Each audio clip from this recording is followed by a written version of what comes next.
Morning students, I am Kuldeep Kaur, your social science teacher.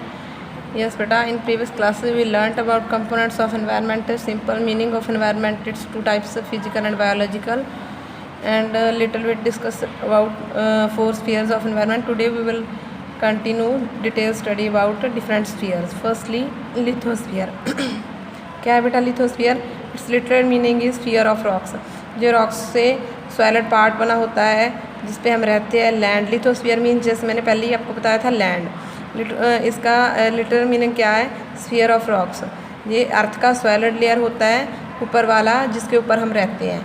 किसके साथ बना होता है बेटे? ये रॉक्स के साथ। ठीक है, किसके साथ बना होता है? रॉक्स के साथ, इसीलिए इसको लिथोस्फीयर बोलते हैं। ठीक है बेटा, तो बेटा क्या है इसमें, इसकी जो थिकनेस होती है वो 100 किलोमीटर होती है। इसकी टू लेयर्स होती है, सॉरी। एक होती है स्याल, एक होती है सीमा। स्याल में कौन सी रॉक्स होती है? जिसमें सिलिका और एल्युमिनियम ज़्यादा हो, उसको सिलिका और एल्युमिनियम की बनी रॉक्स को क्या कहते हैं? स्याल। और उसकी जो नेक्स्ट लेयर होती है वो किससे रिच होती है? सीमा। सिलिकॉन और मैग्नीशियम से, जो सिलिकॉन और मैग्नीशियम से बनी होती है उस लेयर को क्या बोलते हैं? सीमा। ठीक है बेटे, ये दोनों लेयर्स किस में होती है? लिथोस्फीयर में। तो क्या which is generally found below the bottom of the ocean बेसन। दस lithosphere is that part of the earth. ये लिथोस्फीयर हमारी अर्थ का पार्ट है जहाँ ये लैंड है, विच प्रोवाइड जैसे लैंड, जो हमें लैंड प्रोवाइड करता है जहाँ पे हम रहते हैं। ये किससे बना होता है? किससे बना होता है बेटे? ये बना होता है रॉक्स से। ठीक है, it provide soil for the plants. Soil मिलती है इसको प्लांट से, और source of all mineral wealth. और ये क्या है, हमें मिनरल्स भी यहीं पे मिलती है। ठीक है बेटा, किस पे मिलती है? हमारी अर्थ पे मिलती है ना, लैंड पे। तो इसीलिए ये लिथोस्फीयर हमारे लिए इंपॉर्टेंट है। नेक्स्ट है बेटे एटमॉस्फेयर। एटमॉस्फेयर क्या है बेटा? द लिटरल मीनिंग ऑफ, हर का लिटरल मीनिंग करना है, मतलब उसका वर्ड का मीनिंग क्या है, क्या शब्दी अर्थ है उसका। Atmosphere is the sphere of air. Atmosphere क्या है? जिसमें एयर होती है। Atmosphere air. ठीक है, स्फीयर ऑफ एयर को बोलते हैं जो हमारा एनवेल्प होता है एयर का सराउंडेड द अर्थ। ठीक है बेटा, the atmosphere is composed of mixture of gases which forms envelope around the earth. यहाँ तक आपने अंडरलाइन करना है। और क्या है? It is gaseous envelope extending about 1600 kilometre the earth surface. ये अर्थ सरफेस से लेकर 16 किलोमीटर तक फैला हुआ है। और जो इसका प्रॉपर मास है वो 99% जो गैसेज एग्जिस्ट करती है वो 32 किलोमीटर तक भी हमें मिल जाती है। मीन्स यहाँ से लेके वैसे अर्थ से लेकर 1600 किलोमीटर तक हमारा एटमॉस्फेयर फैला हुआ है, पर हमें 99% उसका मास है, उसकी गैसेज है, वो हमें 32 किलोमीटर तक ही मिल जाती है। ठीक है बेटा, तो ये एक ऐसा एलिमेंट है जो डायनामिक है। डायनामिक होता है जो चेंज होता रहता है। ठीक है, अगर देखो ये सीज़न टू सीज़न चेंज नहीं होता, ये शॉर्ट पीरियड में भी चेंज हो जाता है। मीन्स आ फ्यू आवर्स में, मीन्स कुछ ही घंटों में चेंज हो जाता है। जैसे कि सुबह सपोज करो सुबह मौसम साफ था, शाम को दोपहर को बादल हो गया, शाम को बारिश हो गया, ऐसे एटमॉस्फेयर में चेंज हो गया ना, तो इसीलिए इसमें अचानक चेंज हो जाता है। और जो चेंजेज होती है वो सडनली भी हो जाती है। ठीक है बेटा, एटमॉस्फेयर में जो हमें इफेक्ट करती है डायरेक्टली और इनडायरेक्टली। ठीक है बेटा, नेक्स्ट है बेटे third one hydrosphere. Hydrosphere refers to sphere of water. Hydrosphere क्या है? जो वाटर का स्फीयर है, पानी है, which is present in ocean, जो ओशियंस में पानी है, रिवर्स में है, लेक्स में है। ठीक है, अदर वाटर बॉडीज़ में। इसलिए हमारी अर्थ में, जैसे मैंने आपको पहले भी बताया था कि हमारी अर्थ देखने में, जब हम मैप देखते हैं अर्थ का, देखो जैसे आप मैप देख रहे हो, देखो पूरे वर्ल्ड का, देखो हमारी अर्थ में जो ग्रीन ग्रीन दिख रहा है वो कॉन्टिनेंट्स है, वो लैंड का एरिया है। जो ब्लू दिख रहा है वो क्या है? Water area. वाटर एरिया ज़्यादा है ना हमारी अर्थ पे as compare to green area.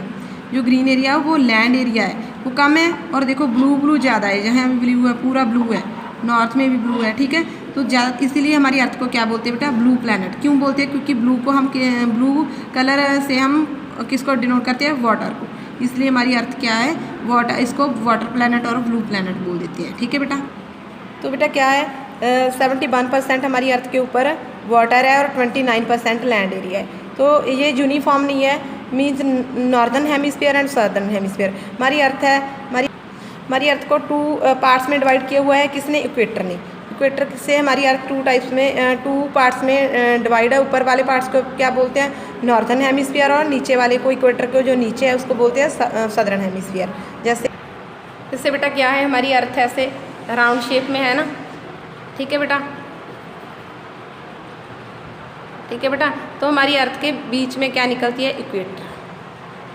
क्या जाती है बेटा? इक्वेटर।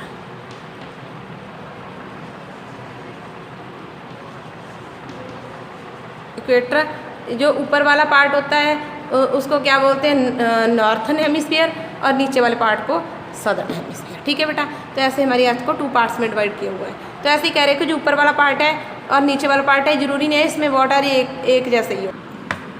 जैसे ये देखो इक्वेटर के ऊपर वाटर एरिया कम है ना, देखो लैंड ज़्यादा है तो नीचे वाटर ज़्यादा है, देखो ब्लू कलर ज़्यादा है, इसलिए ये यूनिफॉर्म नहीं है, डिफरेंस है। ठीक है बेटा, नॉर्दर्न में लैंड एरिया ज़्यादा है और सदर्न हेमिस्फीयर में वाटर एरिया ज़्यादा है। तो क्या कह रहे हैं आपकी बुक में देखो बेटा, तो 43% जो टोटल एरिया कवर्ड है वाटर से वो नॉर्दर्न हेमिस्फीयर में है, और 57% जो रह गया वो किस में है, सदर्न हेमिस्फीयर में।